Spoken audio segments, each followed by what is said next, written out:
조지 클램비스의 책 해 뜨는 나라에 말로 인한 상처에 관한 글이 있습니다. 한번 제가 읽어드리겠습니다. 칼로 벤 상처는 치료해서 나을 수도 있고 독에는 해독제가 있지만 말이란 사람의 마음속에서 눈물로 얼룩지게 된다. 마치 젖은 시멘트 위에 뿌려진 모래처럼 단단하게 박히게 된다. 말은 그 사람의 마음속에 들어가서 근심하게 만들고 그 사람이 아무리 그 말의 부정성에 대해서 저항하려고 해도 뿌리를 내려 마침내는 그 말을 믿게 만들고야 만다. 그러면 끝이다. 말로 인한 상처가 나버리는 것이다. 오늘 잠언의 지혜자 역시 같은 말을 하고 있어요. 18절 말씀에 보면 칼로 찌른같이 함부로 말하는 자가 있거니와 지혜로운 자의 혀는 양약과 같으니라. 말이라고 하는 것이 그래요. 우리 입에서 일단 한번 내뱉어지고 나면 다시 주워 담을 수가 없어요. 말이 그렇습니다. 그래서 우리가 무심코 나도 모르게 생각 없이 했던 말들 때문에 아마 여러분들 후회해 본 적이 있을 거예요. 내가 그때 그 말을 왜 했지? 그때 내가 왜 그런 말을 했을까? 하고 후회하는 일들이 분명히 있을 겁니다. 저도 살아오면서 가끔 인생에 후회가 되는 일들이 한 번씩 있다면 이런 말의 실수, 그러니까 우리가 생각하고 말을 할 때는요 실수를 잘 안 해요. 그런데 생각 없이 나도 모르게 툭 나오는 그 말들이 던져놓고 나면 그때 내가 왜 그 말을 했을까? 그냥 마음속에 담아두고 있어야 되는 말인데 왜 그때 내가 그 말을 했을까 하고 후회되는 말들이 있어요. 근데 그것이 나만 후회로 끝나버리면 되는데 혹시라도 그 말이 누군가에게 상처가 되고 누군가에게 그것이 아픔이 된다면 그것은 죄가 되는 거죠.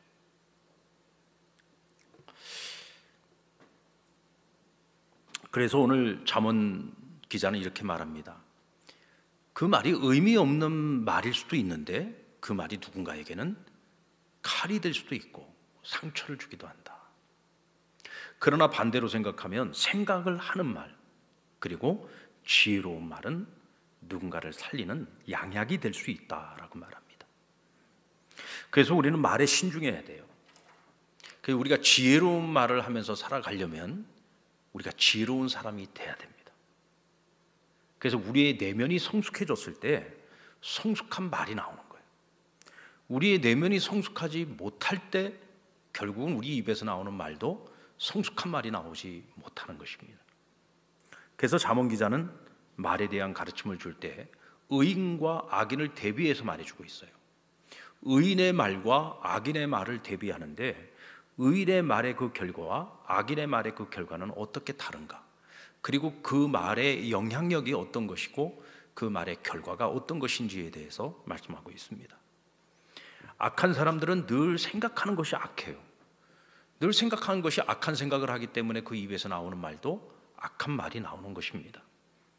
그 악한 말의 가장 대표적인 모습이 뭐냐면 바로 거짓말입니다. 악한 사람들은 늘 악한 생각과 계획을 가지고 있기 때문에 악한 것을 드러내지 않으려고 거짓말을 하게 되는 거죠. 뿐만 아니라 함부로 하는 말, 함부로 하는 말들은 생각하지 않고 하는 말들입니다. 때로는 생각을 하면서 악한 말도 하고 생각을 하면서 함부로 하는 말도 하지만 대부분 함부로 하는 말들을 보면은 생각 없이 툭툭 던져버리는 말들, 그리고 이간하는 말, 없는 얘기를 지어내서 사람과 사람 사이를 갈라지게 만들고 다투게 만들고 분쟁하게 만드는 말, 이런 이간하는 말들, 이런 것들이 다 악한 사람이 하는 말이라고 할 수 있습니다. 그런가 하면 의인의 말은 어떤 말이냐? 정직한 말이죠. 의인은 정직합니다. 내가 이 정직함을 가지고 손해를 볼지언정 정직하게 말합니다. 그리고 생각하는 말을 하죠.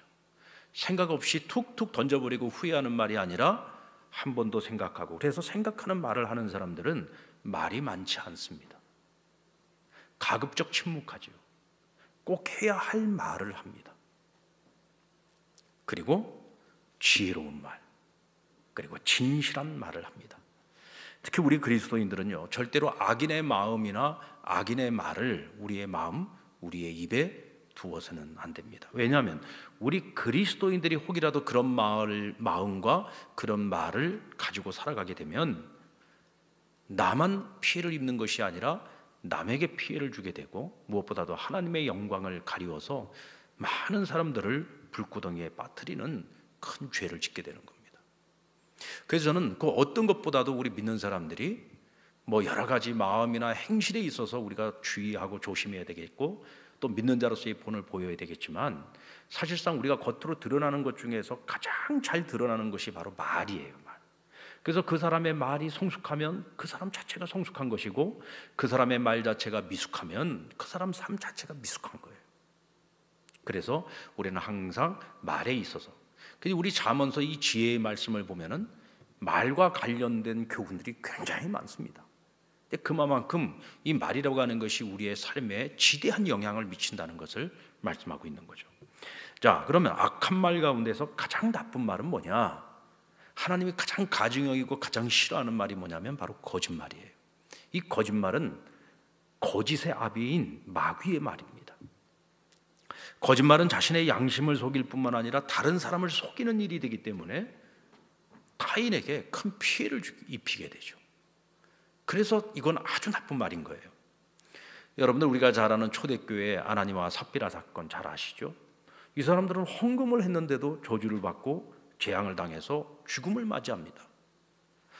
아니 헌금 생활 제대로 안 하는 성도들도 많이 있는데 그 사람들 그냥 내버려 두고 헌금 생활 했는데 하나님께서 그들을 치셔가지고 그 자리에서 죽었어요.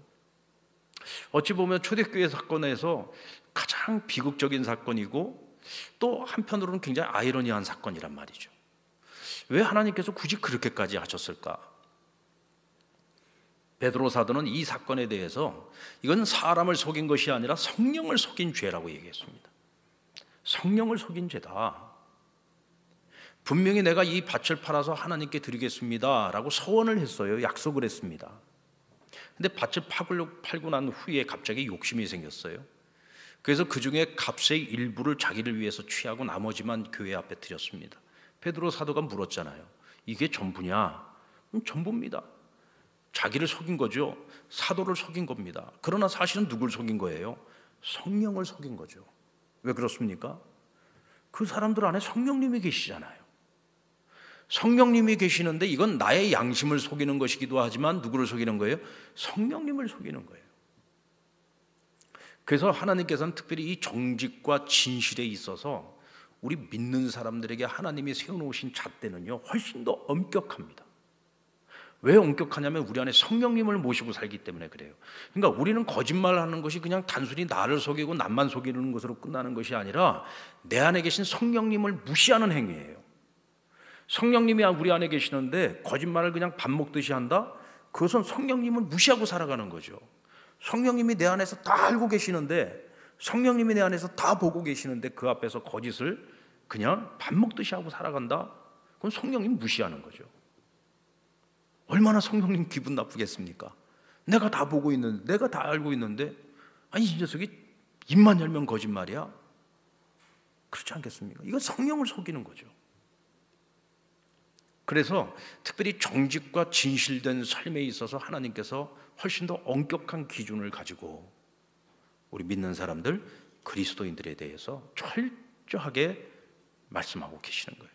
근데 사실 아나니와 삽비라는 그들이 저지른 성령을 속이는 죄로 말미암아 자신들이 재앙을 당했지만, 여러분들 가나안 정복 전쟁 때 이 아간의 범죄를 보세요. 아간의 범죄가 어떤 범죄인지 여러분들 아시지 않습니까? 하나님께서 여리고성에서의 그 전투에서 큰 대승을 거두고, 그 첫 번째 전쟁이었잖아요. 가나안 정복 전쟁의 첫 번째 전쟁이었고, 이거 하나님의 전쟁이었거든요.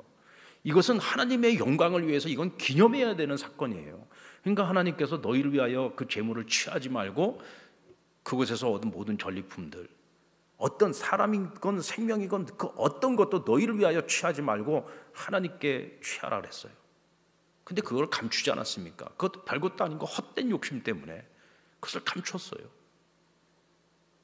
근데 바로 그 거짓말, 하나님을 속이는 거짓말, 자기를 속이는 거짓말, 이스라엘 백성들 그 공동체를 속이는 그 거짓말 때문에 두 번째 전투였던 아이성 전투에서, 사실은 여리고성 전투를 제대로 싸웠다고 한다면은 그 싸워야 되는 군사 수의 한 10분의 1만 가지고도 올라가서 충분히 이기고 승리할 수 있는 그런 전쟁이었는데 아이성 전투에서 대패를 하게 되죠. 자기만 저주를 당하는 것이 아니라 이스라엘 백성들이 얼마나 많은 사람들이 그곳에 올라가서 죽었습니까? 그리고 가나안 정복 전쟁하고 두 번째 전쟁에서 실패를 경험하게 만들었어요. 여러분, 우리 믿는 자의 거짓말은요 굉장히 파장이 커요.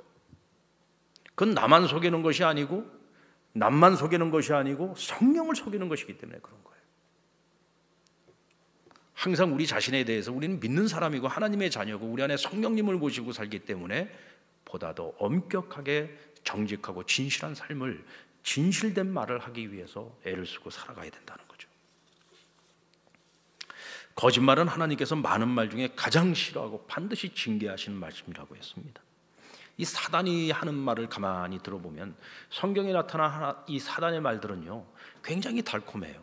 아주 그럴듯해요. 속아 넘어가기 딱 좋은 말로 사람들을 유혹합니다. 그러니까 그 유혹에 넘어가지 않는 게 이상해요. 그만큼 여러분, 사단은 속이는 자의 거짓의 아비라고 했어요. 거짓의 아비. 에덴 동산에서 뱀이 하와를 유혹할 때도 얼마나 기가 막힌 말로 아주 그럴듯하게 위장을 해가지고 나도 모르게 속아 넘어가는 거예요, 그 말에. 그러나 우리가 꼭 기억해야 될 것은 사기꾼이 사기를 칠 때는요 아무나 사기치지 않습니다.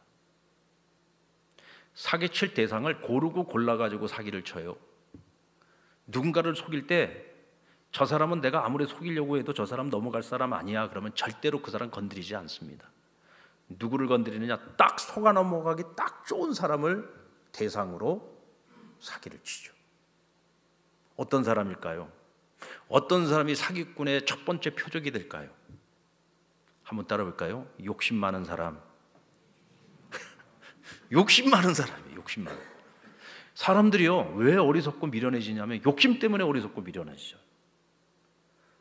어떤 사람들이 잘 속아 넘어가냐면 욕심 많은 사람들이 잘 속아 넘어가요. 그러니까 자기 꾀에 자기가 속는 거예요. 그러니까 내가 사기를 당해본 경험이 있다. 그건 사기꾼만 우리가 탓할 것이 아니고 내가 왜 사기꾼의 타켓이 됐을까를 생각을 해봐야 돼요. 제가요 이거 참 제가 부끄러운 고백인데 제가 사기당한 얘기 한번 해드릴게요. 저도 사기를 당한 적이 있어요. 제가 예전에 정릉교회에서 부목사 할 때였는데 그때 한참 젊을 때죠. 그 사실 이제 목회자로서 살아간다는 게 넉넉한 삶은 아니에요. 그러니까 부모님들한테도 제대로 자식 노릇도 잘 못하고 또 장인 장모님한테도 좀 제대로 한 것도 없고 그때가 마침 이제 추석 전이었었는데 이제 추석도 다가오고 뭘 좀 선물도 좀 하기는 해야 되겠는데 이번엔 뭔가 좀 그래도 좀 잘 해드리고 싶은 그런 마음이 있었어요. 근데 그때 이제 저쪽 중계동 쪽에 이렇게 신방을 갔다가 이렇게 오는 길에 이제 그 중계동에서 이쪽 이제 그 하천을 하나 딱 건너게 되면은 이제 중계동에서 저쪽 그 이제 강북 쪽으로 넘어오는 길인데 거기 롯데백화점이 있어요. 근데 그 롯데백화점 쪽에서 이렇게 조그마한 트럭인데 이렇게 완전히 다 이렇게 씌워져 있는 냉동차 비슷한 그런 차였습니다. 근데 그런 사기당한 얘기를 하려니까 차 한 대가 이렇게 나왔는데 그때 제가 이제 교회로부터 받은 차가 어떤 차였냐면 그 옥색 아반떼였어요. 옥색 아반떼. 아마 그런 색깔을 가진 차는 아마 옥색 아반떼를 그러니까 어디를 가도 제 차는 너무 눈에 확 튀는 색깔이었어요. 그게 제 차 색깔이 튀어서 그랬는지 모르겠는데 갑자기 그 차가 제 앞에 가고 있었는데 갑자기 차를 탁 세우더니 운전자가 내려가지고 갑자기 내 차를 탁 가로막고 세우는 거예요. 그래서 이제 차를 세웠습니다. 근데 잠깐 좀 내려보래요. 내가 뭐 잘못한 게 있나? 그럼 내렸어요.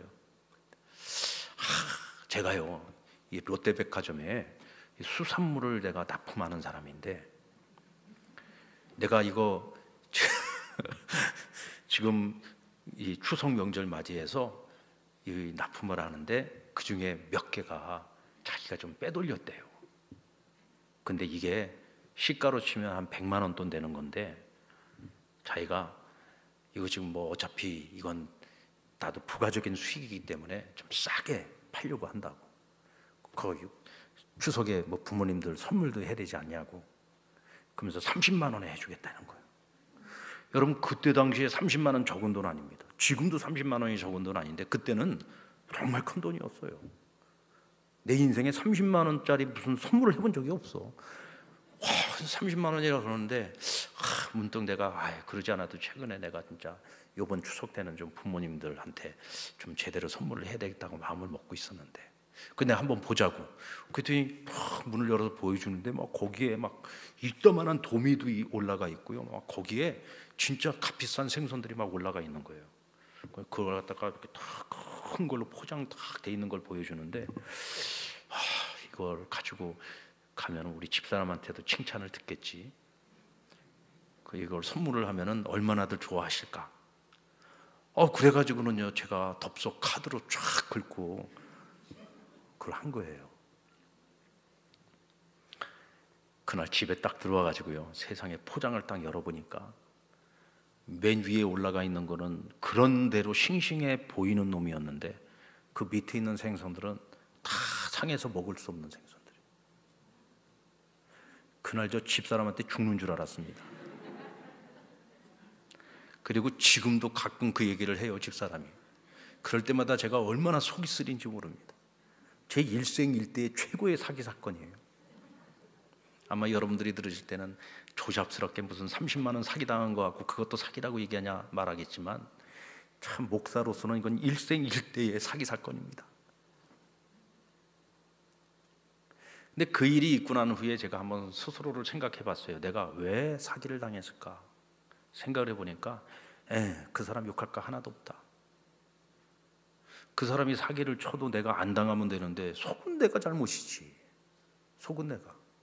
그리고 어차피 빼돌렸다는 것은 그건 불이한 재물이잖아요. 목사가 정직하게 돈이 없으면은 그냥 싼 거라도 정성껏 사서 선물을 하면 되는 그것이 맞는 거지. 불이한 재물을 값싸게 사가지고 그걸 가지고서 내가 부모님들한테 효도를 하려고 생각을 했다는 그 자체가 잘못됐다는 거죠. 그러니까 내가 사기를 결국은 내 욕심 때문에 사기를 당한 거지. 그 사람도 나쁜 사람이지만 사기를 당한 내가 모자라서 그렇구나. 후회가 되고 회개가 되더라고요. 회개가. 그래서 제가 그 이후로는 뭐 싸게 뭐 판다 뭐 그런 거 절대로 안 섞습니다. 결국 모든 게 다 욕심이라는 거예요. 거짓말하는 사람의 가장 큰 피해자는 누구냐? 거짓말하는 사람.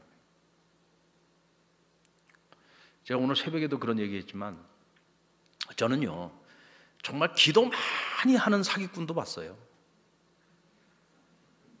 기도 많이 하는 사기꾼. 어떻게 기도를 하는데 사기를 칠까? 아니요, 기도 많이 하는 사기꾼도 있더라고요. 이게 목회를 오래 하다 보니까 참 별의별 사람들을 다 만납니다. 근데 보면은 그렇게 열심히 기도를 하는데 사기꾼이에요. 그걸 알아요. 이 사람이 사기를 치는 사람이야. 그거 내가 알아. 그래도 신앙을 가지고 있으니까, 그래도 열심히 기도하니까 이 사람이 좀 변하겠지? 그리고 지켜보는데 안 변해요. 근데 보니까 그 사기꾼이 결국은 다른 사기꾼한테 또 당하더라고요. 결국 사기를 치는 사람은요 가장 큰 피해가 사기를 치는 자신이 가장 큰 피해자인 거예요. 사기 치는 사람이 사기 안 당할 것 같죠? 이런 사람들이 또 기가 막히게 사기를 당해. 왜? 속이는 자 주변에는 속이는 자들이 많아요. 진실되고 정직한 사람 옆에는요 거짓된 사람들이요 옆에 못 있어요. 왜? 드러나게 돼 있거든요. 다 드러나요. 근데 거짓말하는 사람 옆에 있는 거짓말은 내가 늘 거짓말하고 사니까 상대방이 하는 거짓말을 분간을 못합니다. 그래서 결국은 사기치는 사람이 사기치는 사람한테 당하더라고요. 결국 거짓말하는 자는 스스로의 거짓말에 속아서 결국은 망하게 되는 거예요. 우리 하나님의 속성은 정직과 진리입니다. 잠언서 16장 11절에 보면 공평한 저울과 접시 저울은 여호와의 것이요 주머니 속의 저울추도 다 그가 지은 것이라 그랬어요. 여러분, 우리 하나님 속이지 못합니다. 하나님께서는 정직과 공의로 모든 것을 보고 계시고 판단하시고 정확하게 구별하시는 분이에요. 그에 따르는 보응을 주십니다. 그래서 의인에게는 하나님이 존영을 주신다고 했고요, 악인은 반드시 망하게 하신다고 하셨어요. 악인이 잠시 형통한 것처럼 보여요? 그건 일시적인 겁니다. 그들의 형통함이 영원할 것 같지요? 천만의 말씀입니다.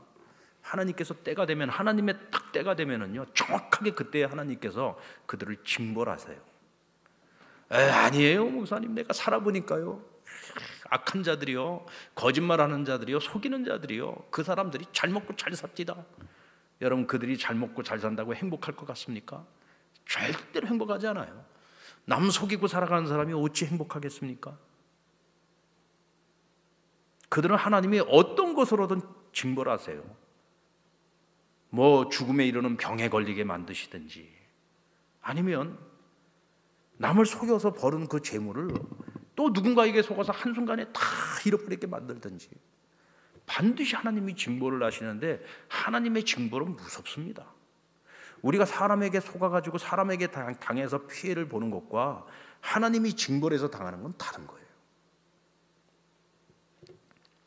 미국의 39대 카터 대통령은 도덕 정치를 내세워서 또 그것 때문에 피해도 많이 입었던 대통령 중에 한 사람입니다. 어느 날 그가 이란 인질 문제를 가지고 기자회견을 하는데, 뜬금없이 갑자기 기자가 이런 질문을 던졌어요. 대통령께서는 대통령으로서 거짓말을 해본 적이 없습니까? 여러분, 한 나라를 이끌고 나가다 보면 때로는 대통령이기 때문에 국가를 위해서, 어떤 이념을 위해서 어쩔 수 없이 해야 되는 거짓말을 하게 될 때가 있을 수 있을 거예요. 근데 그때 카터는 이렇게 대답을 했다고 합니다. 제 기억으로는 고의적으로 알면서 거짓말을 한 적은 없습니다. 왜냐하면 어떤 인권이나 국가적인 이익을 위해서 잠시 거짓말을 했다가 그 후에 이 거짓말을 밝혀내기까지의 손실이 더 많은 것을 알고 있기 때문입니다. 여러분, 거짓말은요, 때가 되면 반드시 다 밝혀지고 다 드러나게 돼요. 우리나라 정치 역사도 보세요. 우리나라 정치 역사도 보면요, 지금 다 밝혀집니다. 세월 조금만 흘러도 다 밝혀지게 다 돼 있어요. 하여간 뭐 세상에 여러분들 진실이라고 하는 거는요, 드러나게 돼 있습니다. 거짓도 다 드러나게 돼 있어요. 그런데 우리가 거짓으로 포장을 하잖아요. 그러면 거짓을 위장하고 거짓을 계속 들통나지 않기 위해서 또 다른 거짓을 계속해야 되는데, 그러기 위해서 엄청난 돈과 시간과 많은 것들을 희생해야 돼요. 그런데 그렇게 투자를 한다고 해서 그러면 거짓이 진실이 되느냐? 아니요. 잠깐 사람들의 눈은 피할런지 몰라도 결국은 다 드러나게 돼 있어요. 거짓은 거짓인 거예요. 그걸 아는 거죠. 그리고 카터 대통령은 믿는 자로서 신앙심이 보통 투철한 분이 아닙니다. 그래서 적어도 믿는 대통령이고 하나님 앞에서 진실되게 사는 사람이기 때문에 이런 삶을 결단하고 살아갈 수 있었던 거죠. 그래서 사실은 카터가요, 손해본 것도 많이 있습니다. 하나님께서는 정직하십니다. 그래서 당신의 자녀들도 정직한 말과 진실된 말을 가지고 살아가기를 원하시는 거예요. 하나님은 약속에 신실하십니다. 하나님께서는 당신이 하신 말씀을 반드시 이루시고 지키시는 분이죠. 그래서 당신의 자녀들도 약속에 신실하기를 원하세요. 그래서 너희가 거짓 맹세도 하지 말고 헛된 맹세를 하지 말라 그랬어요. 특별히 하나님의 이름을 걸고 헛된 맹세를 하지 말라고 했습니다. 몇 년 전에 저희 교회에 오셔서 간증해 주셨던, 그때 묵상 세미나 할 때 그 강사로 오셨던 그 두 분이 계셨어요. 한 분은 이제 성서유니온 총무로 계시는 분이셨고, 이제 또 한 분은 에스라 성경대학원의 이사장으로 계신 백정란 선생님이셨는데, 그 백정란 선생님이 얼마 전에 세상을 떠나셨습니다. 너무 평안하게, 정말 하나님께서 너무나 평안하게 불러가셨어요.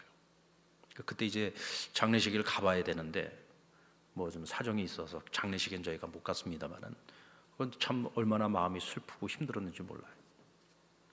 사실 그 백정란 선생님이 저희 집사람 예전에 제 첫 직장의 사장님이셨어요. 그 인데코라고 하는 인테리어 회사인데 정말 정직하게 회사를 운영하시는 그런 분으로 굉장히 소문난 분입니다. 세금 한번 그 융통성을 부릴 줄 모르는 아주 정직하게 사업하시는 분으로 굉장히 유명한 분이고, 그 성서윤희원에 이 매일 성경이 처음 시작될 때부터 정말 많이 이분이 후원하시고 거기 이사로 계시면서 정말 애 많이 쓰시고, 윤종아 총무의 아주 오른팔이었죠. 그 다 뒤에서 물질로 다 뒷받침해가지고. 근데 이분의 그 평생의 소원이 뭐였냐면 정말 성경만 공부하는 목회자들이 이 학교에 들어와서 다른 거 공부 안 하고 신학을 공부하는 게 성경만. 그래서 이 학교 교수들은 전부 그 영국의 비브리컬 칼리지에서 성경을 가르치는 성경학자들이에요. 그래서 이 학교의 학생들은 전부 다 이미 일반 신학교를 졸업하고 목사 안수를 받은 분들이 이곳에 들어와서 공부를 합니다. 사실 저도 안식년이 되면 거기 가서 근데 한 1년에서 2년 정도로 공부를 해야 돼서 제가 못 가고 있는데, 사실 저도 거기 가서 좀 공부를 하고 싶더라고요. 근데 이분이 이제 이게 평생 소원이었어요. 그래서 하나님 앞에 소원을 했어요. 하나님, 제가 신학교 세울게요. 이분이 이제 소유의 그 벽제에 자기 그 별장이 있었는데 별장이 너무너무 아름다웠어요. 제가 저희 집사람 직장 생활할 때 거기 같이 한번 그 야유회를 해가지고 한번 갔었는데 막 호수도 있고 막 너무 아름다웠었는데 그곳에다가 학교를 세우겠다고 소원을 한 거예요. 저희 집사람도 그랬대요. 처음에 면접한 때, 나는 내 소원이 신학교 세우는 거야. 그 얘기를 들었을 때 저희 집사람이 속으로 그랬대요. 뭐 이만한 회사를 해가지고 무슨 신학교를 세워? 이런 생각을 했었대요. 근데 진짜로 신학교를 세웠어요. 자기 전 재산 다 들여가지고 신학교를 세웠어요. 얼마나 아름다운 학교를 지었는지 모릅니다. 한 개인이 지은 거예요. 누가 이렇게 뭐 투자를 받아가지고 학교를 지은 게 아니라 자기 전 재산을 다 털어가지고 학교를 세운 겁니다. 대학을 세운 거예요. 그리고 자기 소유로 하지 않았어요. 하나님께 완전히 드렸어요. 그리고 돌아가시기까지, 그리고 돌아가실 때 장례식 때에도 들어오는 모든 부위를 전부 그 학교 발전기금으로 다 내게 하셨고, 자기 전 재산 다 학교에다 다 기부했어요.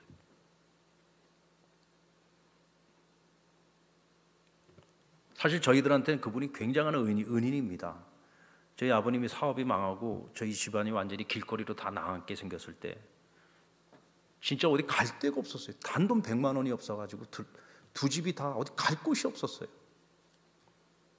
그러고 있을 때 제가 3일 금식 끝나는 날 저희 집사람이 직장에 갔는데 그 백정란 선생님 보고는, 너 요즘 얼굴이 왜 이렇게 안 좋냐?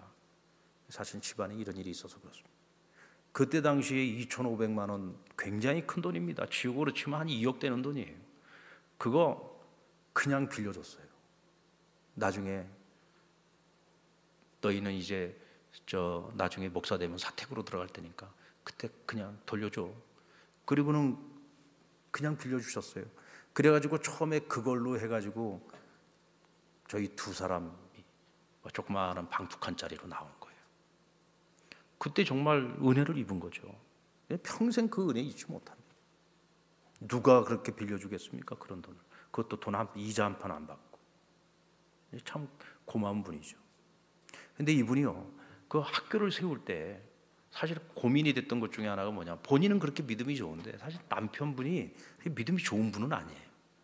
또 자녀들도 그렇게 믿음이 좋지를 않아요. 그러니까 과연 엄마가 전 재산을 그 자녀들한테 물려줘야 될 재산까지 전부 다 투자를 해가지고 이 학교를 세운다고 할 때 과연 가족들이 동의를 해줄까? 그래갖고 정말 기도하면서 하나님 앞에 한 소원이었기 때문에 믿음으로 밀어붙여가지고 결국은 학교를 다 세웠어요. 그리고 나중에는 가족들도 잘했다고 다 인정해주고, 그래서 참 은혜롭게 학교가 잘 운영이 되고 있었는데, 이분이 사업을 하시면서 본인 그 친구분한테 사업 자금으로 큰 돈을 빌려준 적이 있는데, 이 사람이 회사가 부도가 나고 그러면서 돈을 못 갚은 거예요. 그래가지고 몇 년 동안은 소식이 없다가 갑자기 연락이 왔대요. 그러면서 용인 쪽에 자기가 사실 땅이 좀 있는데, 사실 이거 얼마 안 되는 땅이, 그때 당시에는 용인의 땅값이요, 뭐 진짜 아주 싼 땅값이 거의 완전 똥밭이었거든요. 그러니까 그거라도 좀 받아줄 수 있겠느냐. 그래가지고 그냥 그거를 받고 끝냈대요. 사실 자기가 받아야 될 돈과 그 땅값을 비교를 하면 이거는 뭐 가치도 없는 그런 땅이었는데, 그래도 그분 마음이 그래야 좀 마음이 좀 시원하지 않겠어요? 덜 미안하고. 그래서 그 땅을 받아준 거예요. 근데 그 땅이요, 용인이 완전히 이제 신도시가 막 들어서기 시작하면서, 그분 땅이 어떤 땅이냐면, 우린 지금 저 강남으로 말하면 테헤란로에 있는 빌딩을 세울 자리예요. 거기가 그런 땅이 딱 돼버린 거예요. 그 땅이. 그래가지고 값이 10배가 더 넘게 뛴 거예요. 그래서 자기가 빌려준 돈으로 치면 그 돈보다 몇 배가 되는 돈이 돼버린 거예요. 그래서 그거 팔아가지고 자녀들하고 다 물려줬대요. 나눠줬대요. 그러면서 그 얘기를 제가 언제 들었냐면, 그때 우리 교회 왔을 때 그 말씀을 해주시더라고요. 그러면서 우리 하나님은 정말 하나님과 약속한 거, 그리고 하나님 앞에서 나의 전부를 다 드려도 하나님 절대로 우리를 거지로 만드시는 분이 아니야. 하나님께서는 우리가 정말 지극히 작은 것을 드리고 지극히 작은 헌신을 드려도 하나님 몇십 배, 몇백 배로 하나님은 갚아주시는 하나님이야. 하나님은 우리의 중심을 보시는 하나님이셔. 그러고 말씀을 해주시더라고요. 하나님, 우리가 정직하기를 원하세요. 하나님과의 약속에 신실하기를 원하세요. 우리가 입으로 내 뱉은 말에 대해서 우리가 스스로 책임지시기를 원하세요. 그러면 하나님 책임져 주세요. 우리 인생에 상상하지 못했던 기적들이 일어납니다. 아멘입니까? 하나님과의 약속을 지킴에 있어서 어떤 것도 아까워하지 마세요. 어떤 것도 아까워하지 마세요. 우리는 그런 분들의 기적의 이야기를 들으면서, 하나님 살아계시는구나, 하나님의 그 복과 화의 원리가 무엇인지를 우리가 배우는 거예요. 그렇구나. 이 복을 받는다는 게 우리가 하나님께 복 달라고 맨날 기도만 한다고 복을 받는 게 아니구나. 믿음대로 살아야 복을 받아요. 하나님의 말씀대로 살아야 복을 받는 거예요. 아멘입니까?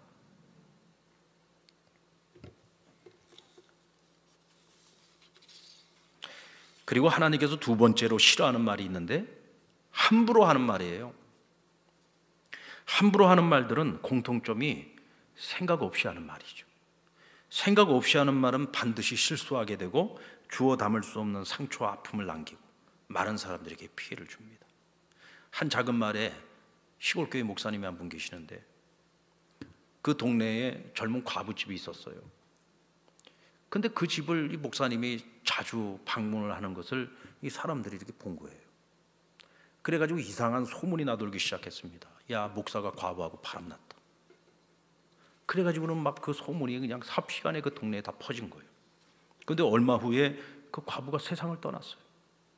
나중에 알고 보니까 이 목사님이 암에 걸린 이 젊은 과부가 너무 불쌍하고 또 너무 짰든 가난하게 살고 어려움을 겪으니까 그냥 남들 모르게 가서 그렇게 기도도 해주고 이렇게 저런 모습으로 많이 섬겨준 거예요.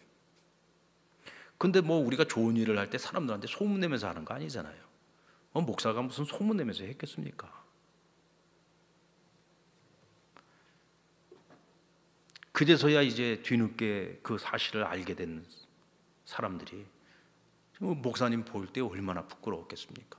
근데 그 소문을 처음에 만들어가지고 막 동네 사람들한테 퍼뜨렸던 두 여자가 있는데, 이 여자들이 이제 정신을 차리고 보니까 자기네들이 큰 실수를 저질렀거든요. 그러니까 목사님한테 찾아와서 우리가 죽을 죄를 졌다고 용서해달라고.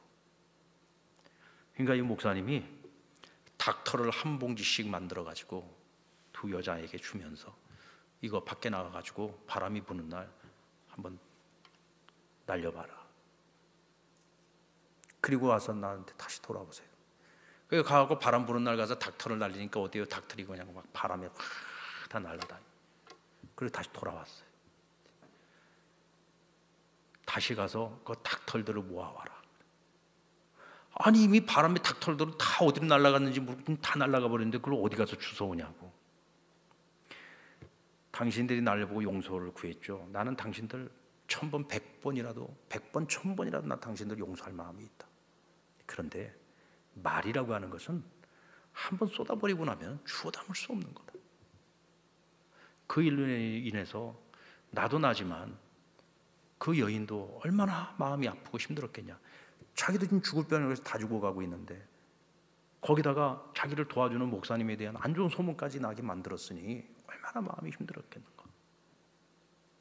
그러면서 하는 말이 살인은 한 사람만 상하게 만들지만 험담은 한꺼번에 세 사람을 해치는 결과를 가져요. 첫째, 험담을 하는 자기 자신에게 해를 끼치고 또 그것을 반대하지 않고 다 듣고 고개를 끄덕이고 있는 사람들, 그리고 그 험담에 화제가 되고 있는 사람, 그 사람들이 다 해를 받게 되는 것이다. 남의 말을 우리는 너무 쉽게 함부로 할 때가 참 많아요. 그 일의 진위 여부를 정확하게 알지도 못하면서 또 뭐 그런 말들을 하는 사람들을 들어보면은 마치 자기가 다 본 것처럼 얼마나 또 말을 잘하는지 몰라. 이 말 많은 사람들이 말하는 거 보면요, 말을 기가 막히게 해요. 진짜 자기가 다 본 것처럼 얘기를 한다니까 보지도 않았고. 진위 여부도 몰라. 그냥 어디서 바람 타고 들어온 이야기를 들어서 아는 이야기를 마치 자기가 다 본 것처럼 다 경험한 것처럼 내가 말하는 건 정말 진리인 것처럼 막 침을 튀기면서 얘기를 하죠.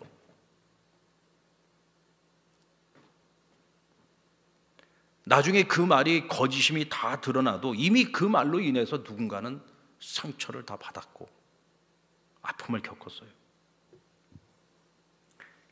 생각 없이 하는 말 중에서 가장 나쁜 말, 그게 뭐냐? 험담이에요. 험담. 남의 얘기. 여러분들, 우리 믿는 사람들은 절대로 남에 대해서 좋은 얘기만 해야지 험담은 하시면 안 됩니다. 아멘입니까? 누구 어떻대, 누구가 문제가 있어, 누가 어떻대, 남 험담하지 마세요. 잠언 기자는 험담하는 것은 악을 꾀하는 마음이고 칼로 찌르는 것과 같다 그랬어요. 함부로 하는 말이 누군가에게 상처를 주고 누구를 죽게 만들 수도 있다는 거죠. 하나님께서는 바로 그와 같은 말을 하는 자를 악하다고 규정짓고 하나님 반드시 벌하신다고 말씀하십니다. 그런데 이 함부로 하는 말 중에 의도하지 않은 말도 있지만 의도적으로 함부로 하는 말이 있어요. 의도적으로 말을 지어내서 험담하는 사람들이 있습니다.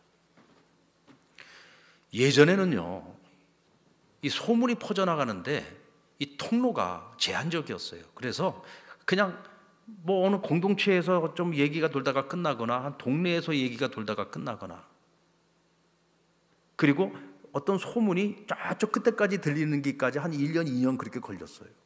요즘은요, 이 소통의 매체들이 너무 발달이 돼가지고 하여간 소문이 딱 났다 그러면 오늘 아침에 일어난 일을 갖다가 전 세계인들이 몇 시간 만에 다 알아버리는 그런 세상이 됐어요. 그러니까 요즘은 뭐 감춰지는 게 없어요. 다 드러나요. 그러니까 좋은 소문이 됐든 나쁜 소문이 됐든 삽시간에 퍼져버리는 거예요. 근데 사람들이 좋은 소문은 빨리 잊어버리는데 나쁜 소문은요, 잊어버리지도 않아. 그래서 나쁜 소문은 꼬리에 꼬리를 물어가지고 얼마나 그게 막 과대 포장이 돼가지고 확대가 되는지 몰라요. 결국은 여러분, 헛된 소문이 사람을 죽게 만듭니다. 사람을 죽음에 이르게 만들어요. 나라와 나라 사이에 전쟁도 일어나게 만듭니다. 무서워요. 그래서 요즘과 같은 시대는요, 더 조심해야 되는 거예요. 말에 있어서 조심해요. 정보에 있어서 조심해야 돼요. 이와 같이 의도적으로 거짓말을 지어내가지고 거짓된 소식을 진짜 소식인 것처럼 퍼뜨리는 사람들은요, 정말 끔찍한 죄를 자기도 모르게 저지르는 겁니다. 그 말의 피해자들에게 어떤 피해가 입혀질지 그건 알 수 없어요.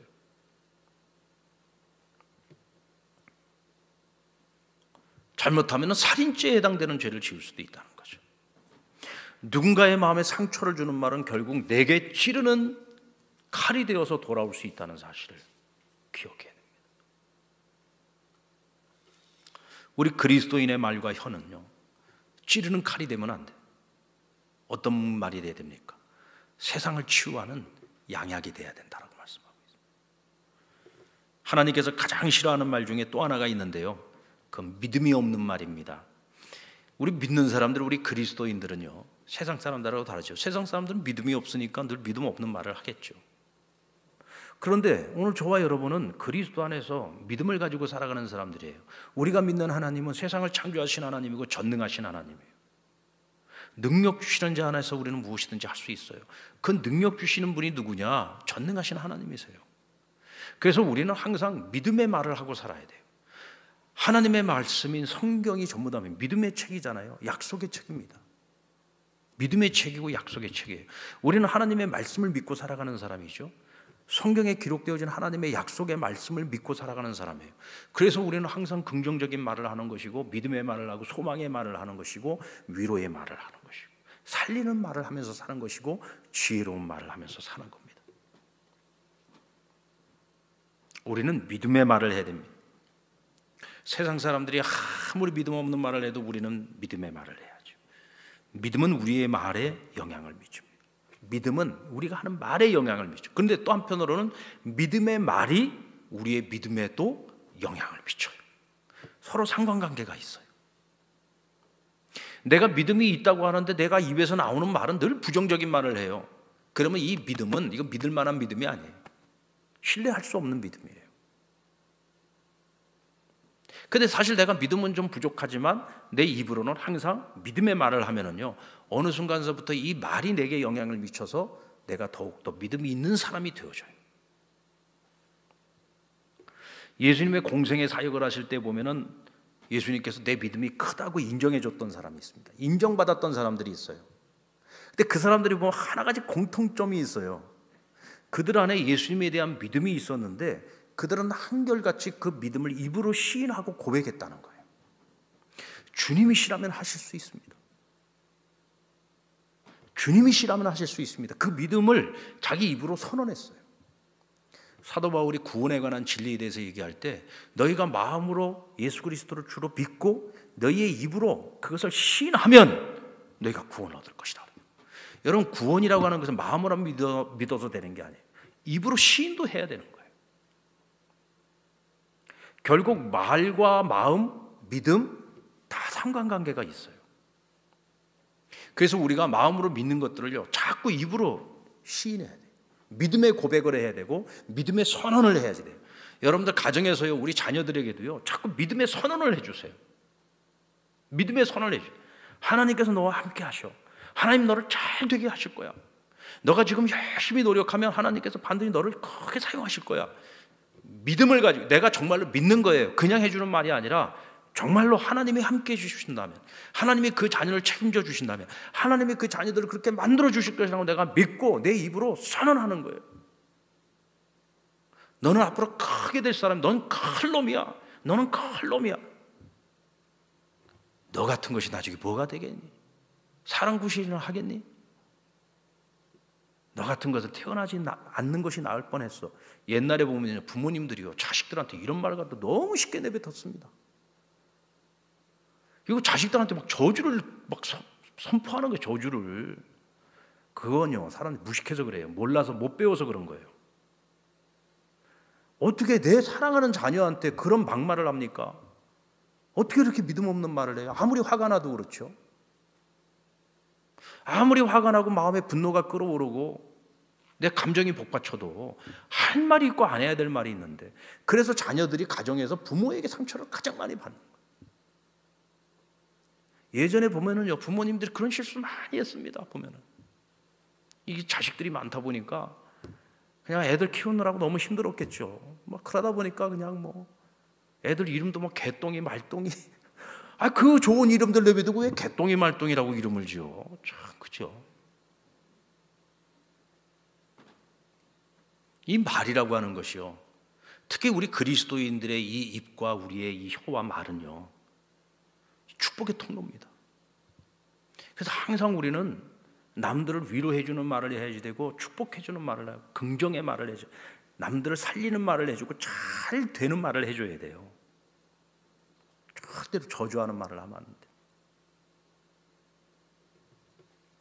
옛날에 보면 부모님들이 자녀들 보고 확 나가 죽어버려라. 그러다 진짜로 나가 죽어버려요. 나가더라도 꼭 살아서 돌아와라 그래. 그래서 살아서 돌아오는 거예요. 하여간 여러분 정말이에요. 말대로 되는 건 말대로. 우리 인생 살아오면서 경험했잖아요, 그죠? 말대로 되는 거예요. 근데 우리는 그냥 아무 말이나 하는 것이 아니라 믿음의 말을 해야 되는, 믿음의 말. 믿음의 말. 하나님의 말씀을 근거로 해서 믿음의 말을 해야 되는 거예요. 그러면 믿음대로 하나님께서 하시는 줄로 믿습니다. 믿는 것을 입으로 시인하십시오.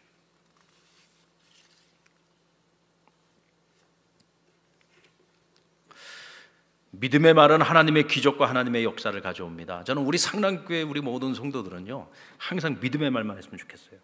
믿음의 말만 가득한 교회가 되었으면 좋겠어요. 하나님께서 우리 상랑교회를 바라보실 때 그런 마음일 것 같아요. 우리 상랑교회는 항상 믿음의 말, 긍정적인 말, 또 하나님의 약속의 말씀을 근거로 하는 말, 그렇죠.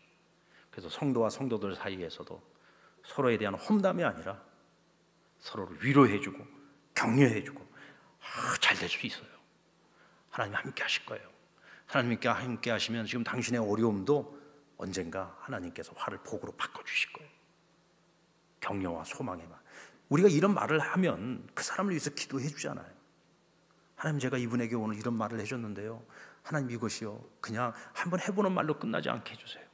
이분에게 꼭 그 말이 약속의 말씀이 되게 해주셔서 그분의 삶 속에서 은혜로 이루어지게 해주세요. 그런 기도 한 번이라도 더 하게 되지 않겠습니까? 여러분, 우리의 혀와 말이 찌르는 칼이 되면 안 됩니다. 무엇이 되어야 된다고요? 누군가의 상처를 치유해주고 싸매주는 양약이 되어야 됩니다. 아멘. 진실한 입술은 영원히 보존되거니와 거짓된 혀는 잠시 동안 뿐이라고 했습니다. 오늘 마지막 19절 말씀이죠. 이 말씀 절대로 잊지 마십시오. 진실한 입술은 어떻게 해요? 영원히 보존됩니다.